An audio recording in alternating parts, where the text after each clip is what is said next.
You're watching Guude. You're watching Guude. Fighting just to save our lives. Got you laughing every night. Welcome back, everybody.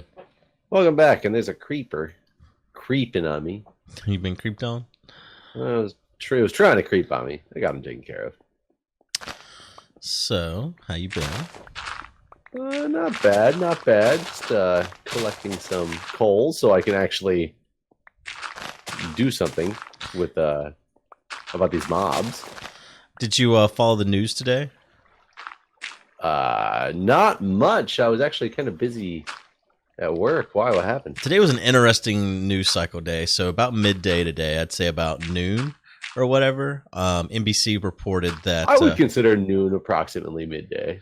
Yeah, it was a good midday report from NBC News that Michael Cohen, Trump's attorney, was wiretapped prior to the raid on his offices. Did you hear about any of that? I did not. Okay, so that came out at noon, and about 4 p.m. they put out a correction that their leak was not true. He was not wiretapped, but they had been monitoring his calls as far as who was calling him. So I mean, during the day when this came out, I was creaming my pants without even touching myself. That was some of the best news. Good news. It's like when Lost first came out on television. It was good stuff. I wouldn't say when Lost first came out. Maybe when about season 3 was coming out. No. The fucking the fix was season 3. Whenever they had to say that he wasn't wiretapped. That was more. Season 3 was like after the writer's strike, right? I think season 3 was right before the writer's strike. Okay, maybe season 2 then. Okay. I would say the beginning of Lost did not intrigue me. It was really, man. I was hooked I never watched it until about. I think season 3 was out when I watched it. Okay. So the hype had already hit it. Existed. I see. No, I happen to be one of the few people. I mean, not few. I'm sure I'm sure that was one of the shows that was probably popular very early on. But yeah, I was one of those people that had been watching it from day one and very much into it. But so yeah, I was really sad. And I wonder, do you think this hurts NBC News' credibility to have to go back and say, whoops, we had it wrong. He wasn't wiretapped. Well, lose credibility to who? To Fox News people? Yeah. Well, I mean, no, they haven't had credibility to those people. They've been fake news for a year or more, right? I mean, not according to certain people. I think the people that watch Fox News feel like NBC, CNN, all those they're very fake news, right? Yes. So what I'm saying is I don't think NBC News had credibility at any point with the people that are Hannity and Friends viewers. But I mean, that's the problem that you're running into now, is just because if you have a rival, you are now somebody who lost credibility. Just because of the sheer nature, the fact that you reported something potentially incorrectly, you now are fake news. I guarantee if that happened, if it hasn't happened already, because I didn't know about it, but that Trump has already talked about, NBC and their fake news and right how they cannot be trusted. To me, I feel like the fact that they owned up and were immediately like, all right, we fucked up. I feel like that gives them more credibility. I'm not like some NBC News fanboy or something like that either, so it's not like they're not like Delta to me or something. What I hate is whenever you dig some dirt, but it's not really dug. You know what I mean? So we started this because I'm still having world problems. You guys probably saw that I have some like holes in the world, and dude was like, no, everything's fine with me. Well, this has been a vanilla Minecraft issue ever since they introduced Enchant, where you dig out dirt too fast. And client argues with server. So server thinks the dirt still is real, but client thinks it's not. So you can't move through it because server's blocking you. You know what I mean? Yeah, I know what you mean. Yes. Yeah, but that's different than your problem. You just got a problem. I mean, I got many problems, but so I mean, I hate to to continue to harp on politics because everyone hates it when we do this. Mainly you. Go on. No, I'm just kidding. But did you see that Giuliani is representing Trump as his attorney now? These I did see, these news articles, and I was quite confused. I didn't actually realize that Giuliani was anybody to be considered for a legal team. I didn't either. I didn't know you could hire Rudolph Giuliani as your attorney. How old is that man at this point?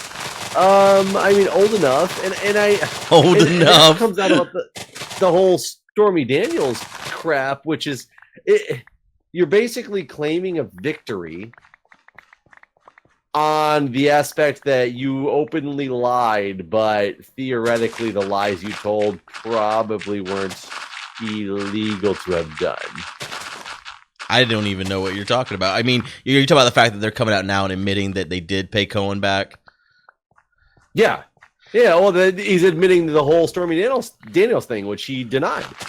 Right. Well, a lot of people are saying the reason why this is happening now is to get out in front of everything that came from the raid on Cohen's offices. Because they're saying basically that evidence now exists, so all the lies he told are about to come to the forefront anyways, so they're changing the narrative before that happens to get out ahead of it. But changing the narrative to admitting the fact that you lied, it's not as illegal as it originally was. Holy shit, the server's disappearing right before my eyes over here, actually. So I'm having your problem now. What the fuck? See who's got a problem. Oh my god, the nothing has come for us, Jeff. Who's the one with the problem? We both are now. That was crazy. I mean, yeah, no, I agree with you. I think it's total bullshit, basically. They're like, I mean, we lied, but now we're telling the truth, but it's okay because, I mean, it's kind of like the narcissist prayer, right? I didn't do it. If I did do it, it was your fault. Like, I don't remember the whole narcissist. You know what I'm talking about, right? The narcissist prayer? I don't, but I think I understand the connotation. That's like 7 steps. I wish I had it in front of me so I could remember it all. I think that's a different program. No, it's like I think it ends like, and if I did do it, then you deserved it, or something like that. It's like I didn't do it. Man, I wish I had it in front of me, but I don't. I don't have my phone either. It's at 1% when I got home, so I had to plug it in. Anyways. So I will tell you that I was making dinner tonight.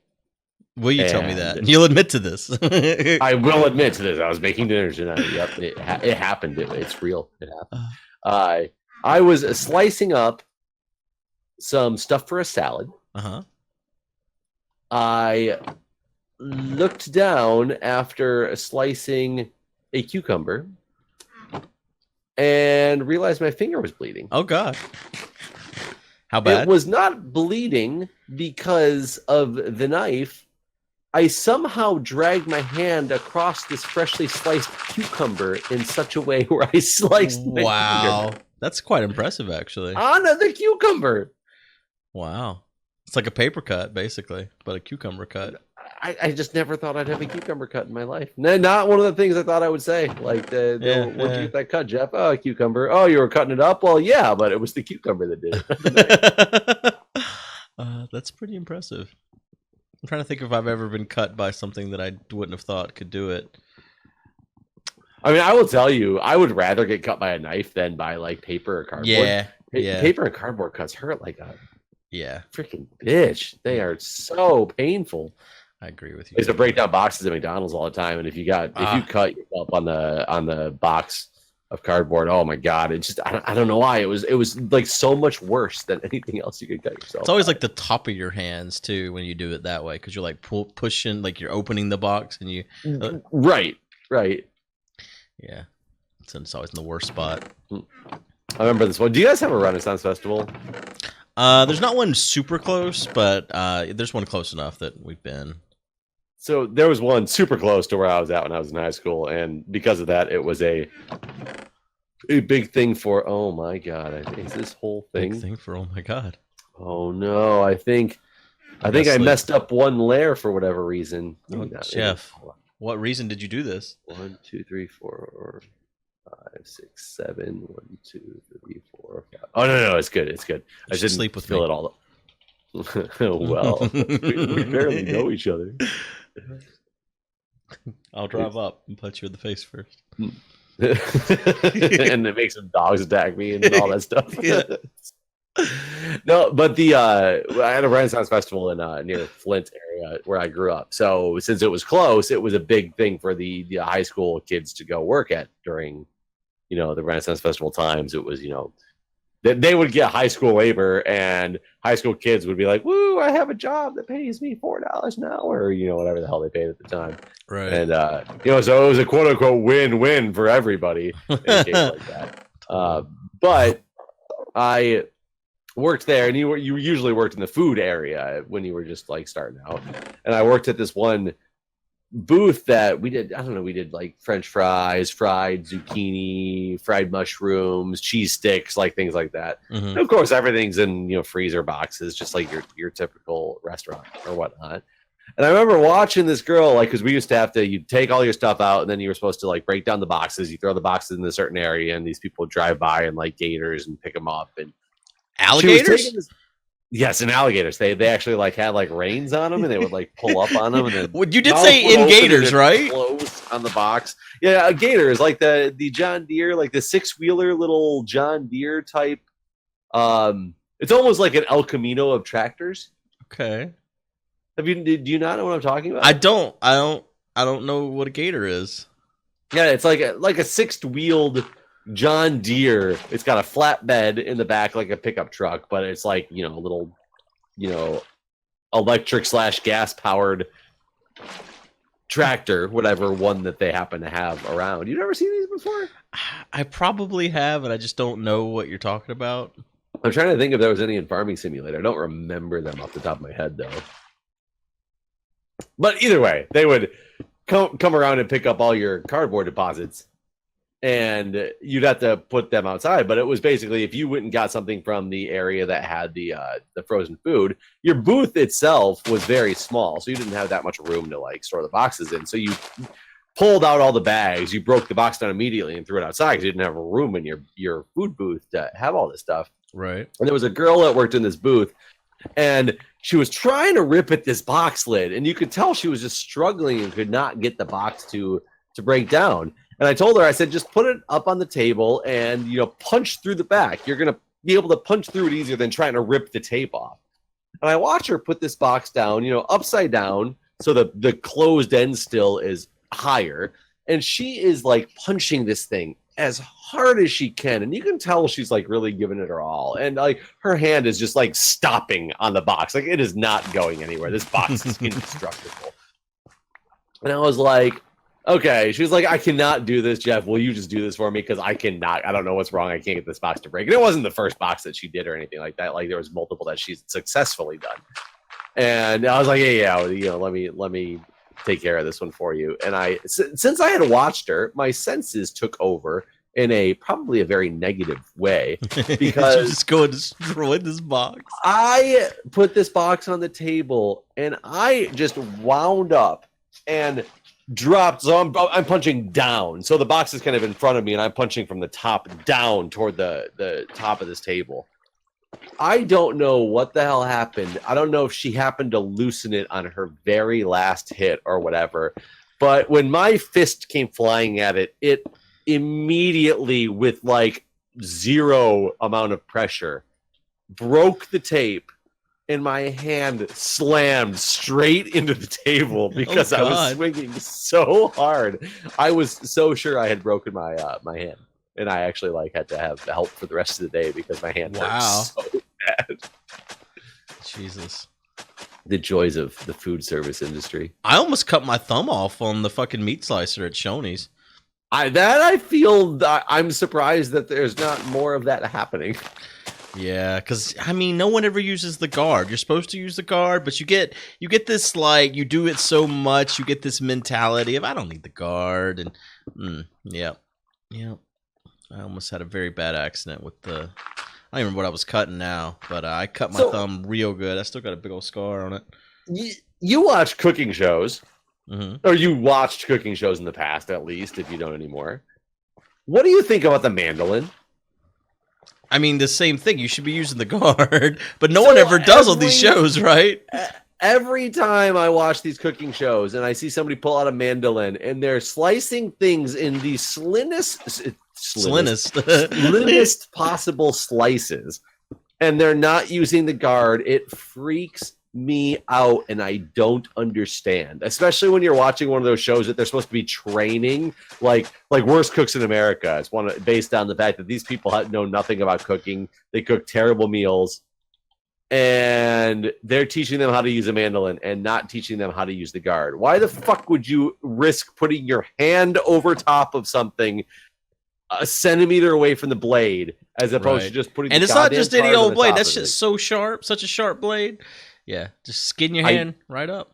I don't understand. I don't understand why a professional chef wants to use that one without the freaking guard, let alone a new chef. Yeah. You see it on Chopped a lot too, like those kind of shows. And you would think like and the funny thing is in Chopped is so like biased towards certain people because they'll sit there and say, like, it'll go back to the judges table and they'll be like, I can't believe they're not using the guard. They're going to like slice their hand open. I can't believe that they have this poor of a technique not to use a guard on something that sharp. And then it comes to like the judging and all, and they'll make a comment about how they didn't use the guard and how they have to take that into consideration because it's unsafe practices. And then like the next episode, nobody uses the guard and they're like, this was the most delicious thing I've ever had. Your technique is perfect in every way. And I'm like, what the fuck is wrong with you? Yeah, no, I agree. That show is very much like that. Man, I actually don't Alex watch Porticelli, I hate that woman. Yeah, you've said this before, how much you hate Alex Porticelli. I used to really like her. I don't watch Chopped anymore because I kind of lost Porticelli. Well, no, not her specifically, but I did lose taste in some of the personalities that are on that show because they seem like I used to really like Jeffrey Zakarian because I thought he was like this older, mature chef who was all about teaching people and like expanding like the horizons of food and this and that. And then he kind of just turned into like this arrogant asshole. I think and then you got Scott Cohen. Is that the dude's name? God, I haven't watched the show in so long that you're naming people, and I can't think of who any of these people are. Jeffrey Zakarian was the first one, I think, that won the Iron Chef. What was that? Next Iron Chef show? Next Iron Chef. Yeah, I think he might have been the first one that won it. That might be completely wrong. He's an Iron Chef because of that show. I just don't remember if he was first or not. So he got is he bald? No, gray hair though. Straight up gray hair. He looks like he 50s salt and pepper. He probably like salt and peppers his hair purposely. Oh, I know you're talking about. He wasn't the first winner though. I do know who you're talking about now, but no, he wasn't the first winner. But then there's like Scott Cohen, who was always the biggest asshole on the show that everybody hated because he was that evil judge who just told you how bad you were. And I liked him more and more throughout the seasons of it I watched because he almost seemed more real. Uh-huh. Yeah. So kind of lost interest with a lot of. I think that show is one of those shows that started out more realistic, and then the celebrity judges like played it up more and more as the show went on. You know what I mean? Yeah, they actually gained a lot of. These are people I'd never heard about before watching the show Chopped, and then all of a sudden they were famous, even more famous chefs because of Chopped because they had airtime. Right. And how far am I now? Where do you think I'm at? 33. I'm actually making progress. I was going to guess 36. I wish I'd said it before. That would have been my guess. You claim now. Yeah, I know, right? Of course you were going to say 36. Yeah, if I was going to lie, I would say I was going to say 33 there. Man, I was going to say 33 on the nose. You ever see that Price is Right? That the guy guesses the Showcase Showdown exactly. I mean, I've seen that happen before. And it's only happened once, so really it must be the no. Okay, maybe no. Wait, no. I guess I'm thinking of the thing you guessed beforehand. Never mind, not the show. Oh yeah, that happens. Never mind. Yeah, Showcase. That's the last thing they do, right? Yeah, the Showcase Showdown is the last thing that they do. What do they get if they guess it exactly? Well, I think the only stipulation is that if you're within 1,000, you end up winning both showcases. Right. I mean, think if you got, you think you get like something even extra special if you guessed it on the nose. Yeah, no, I guess you don't, but I guess they also never thought it would happen. And that guy got like examined for like cheating, and Right? I still question whether he actually cheated or not, because that seems like damn near impossible. But he claims he just like watched the show for the multiple months beforehand, and they tend to like repeat, you know, prizes and all that stuff, which is not unrealistic. So he just memorized standard prizes that he would see and what they actually cost. So I mean, it's possible, but unrealistic. You ever seen that that guy that cheated on that like game where the thing went around and around and you have to like hit the whammy stuff? Yeah, well, he whammy. didn't, in my opinion, he didn't cheat. Well, yeah, no, he figured it out, but yeah, they definitely got him for cheating. I think he still walked away with his money though. I think so, yeah. They couldn't prove that he did anything wrong per se. You know what's really funny about that guy? And this is what I kind of want to figure out. That was his second time on the show. Really? Yeah, he thought he had perfected his craft. The first time he was on the show, was unsuccessful with it. Somehow got on the show again to do it appropriately. And I'm thinking, how the fuck do you get on the game show twice? Like, I mean, I think that's one of those things, kind of like how you get on Survivor sort of thing. Yeah, probably. I need to figure that out. I'm working on another video, by the way. Oh, good luck with that. Well, yeah, it's not going to really go anywhere, but I'm going to try. I started watching the last season. Not the one that's airing, or maybe it's not probably the one already that's finished. airing now, which is like almost done, right? I think it may even be finished. It might have finished. Julia was getting frustrated because the survivors from the last time are still on the God damn it, are still on the DVR taking up room. So I've like 40 Survivor episodes sitting on there. So we started watching it. So that's the one with the nurses, firefighters, and Jeffs. Yes, it's that one. And yes, the concept of it does make me mad because. Was the third thing professors? Because if so, I mean, no, it's heroes, hustlers, and healers. Okay. Well, the professors are hustlers. Oh God, if it was professors, that would be terrible. I am up to a point though where I think it's funny, and I haven't seen the end of this episode yet. And I will just say there's like a secret advantage in there, and it's the one where the person you've seen this one, right? I've seen the whole thing. Yeah. I don't remember it. So it's the one where the secret advantage is the person can not play a vote or play a blank vote and get to have 2 votes at tribal in the future. And I have some questions about that, having not seen. I don't even know what happens if this person does it. I think it's very interesting that it's changing the way that people are thinking about voting, because they think there's going to be a split vote, and she wants to make sure people know that she's probably not even playing a vote, so they can't really count on her vote type of deal. And I think it's really interesting that it even goes into the strategy of it all. But what happens, and maybe this happens, but I don't know, what happens if it was like a tie vote where that last vote would have put it over for one way or the other? They vote again, and she still doesn't get to vote. But do they make mention that there is a blank vote in there? Because my thought process was this would be a secret thing. Like, they would just read enough votes to get somebody voted out, and therefore you wouldn't know that somebody played a blank vote. Right. But I'm not sure. Do they go into the fact that you will read all the way up to and say somebody has played a blank vote, and to add that little allure to the rest of the people? I remember what happened, so I'm not going to comment. That is my thought process on it now. However, this is the same episode we can talk about where they said that they all found this. And this, I find this stupid, by the way. It was the one where they got the prize where it was eat all the food that you want, this big spaghetti dinner type of deal. And after the team won, and they were like, oh, by the way, you have to eat in an order. There's only a certain amount of food. You can eat as much as you want, but it's in seclusion. Nobody knows this, that, the other. So I think that was a really new, cool twist on things to start. Yeah. But the fact that there was a secret in there written on the bottom of the plate. Do you remember? I remember how the one dude hit it and stuff, and then they put the napkins was he on. The only one that hit it.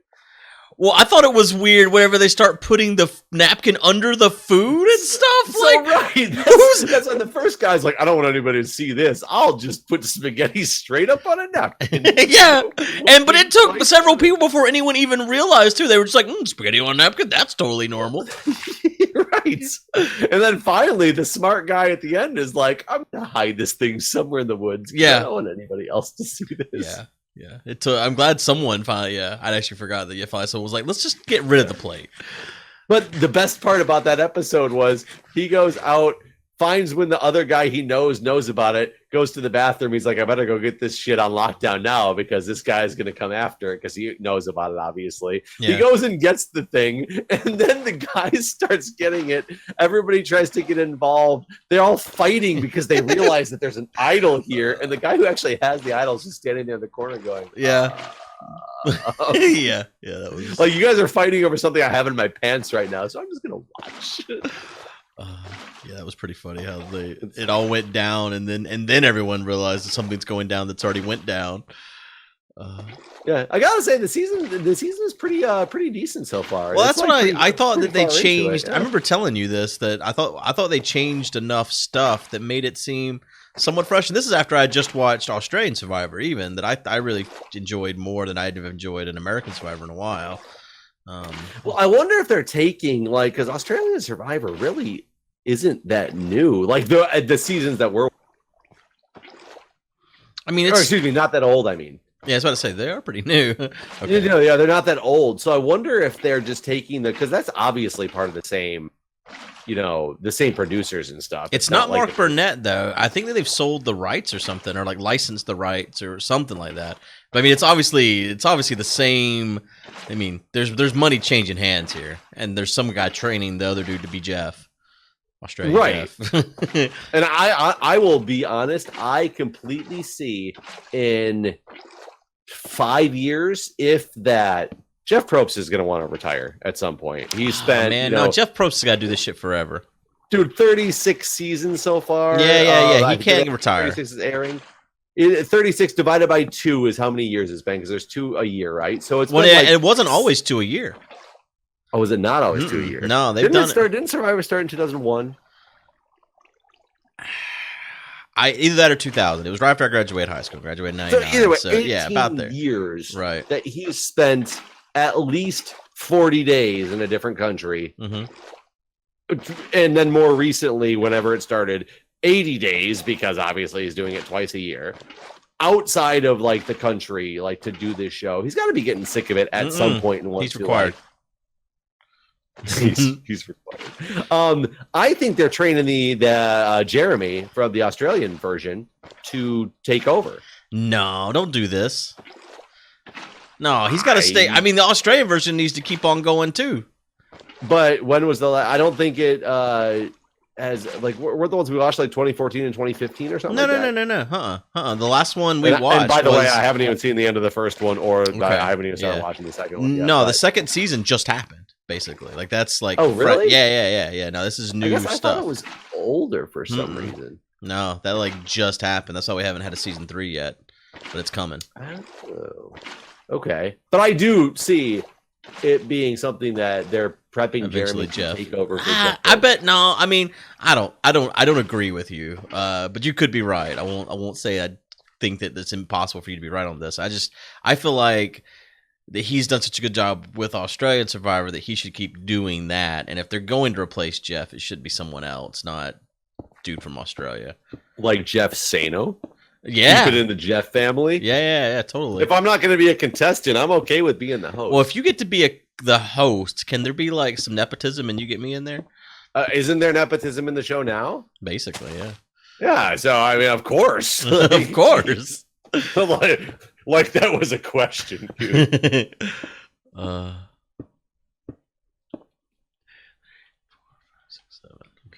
where do you think I'm at now? Because I don't know. 24. 29. Oh. I didn't make that much progress. It takes a lot longer to do a 7 layer. I haven't been digging down at all tonight. I've been doing this first. Well, no, I've been doing the first row here, so we get some seeds planted, basically. Yeah, but I mean, you're doing like the X, I'm doing the Y type of Right. deal. That's my plan. But like, I haven't even dug. Basically, I've just been putting water, making rows, planting seeds. Oh, this is we need it. We're gonna need a bunch of stuff for sure. I just Right. want to see how if we can make progress, especially if we plan on going to Sky Limit as well. Right. Like, I just want to dig down in the first place and be like, wow, how much was this actually to do? Oh yeah. I think you underestimated the work that's going to go into making this. I did a little bit, though. I will say, in 2 episodes, I mean, we're relatively close to Bedrock. We started this wasn't the first 2 episodes. 3 episodes, maybe. It's been 4. This is the 4th episode. Really been 4 episodes that we've been doing this for. Yeah, I think I'm right because we did 2 last week, and then we did 1 the other night and 1 tonight. But wasn't I could have sworn the last one that we did was the one we really started. We were doing a lot of planning before, like we started digging. We didn't have. Digging. I guess you didn't have good tools. I had a good shovel, but you didn't. So yeah, we can count last episode as the first one with good tools. I guess so. This will be the second episode with good tools. Just the time it takes to like enchant all that stuff, get the levels and whatnot. That's also time technically spent on the project. Yeah, I mean, the project itself, I think, is going to take a long time. I just meant the straight up digging. Right. The digging down piece. I'm waiting for you to tell me when I'm actually wrong in one of these things. Oh, I broke into a cave. I've been waiting for that to happen, actually, because that was one of the things that was I super annoying the first time I did this. I definitely thought it was going to happen before this, but yeah, we're actually out of time. So today's time spent. Time to clock out. Well, guys, see you later. Going home for the day. Bye, everybody. See my family. Guude's a slave driver.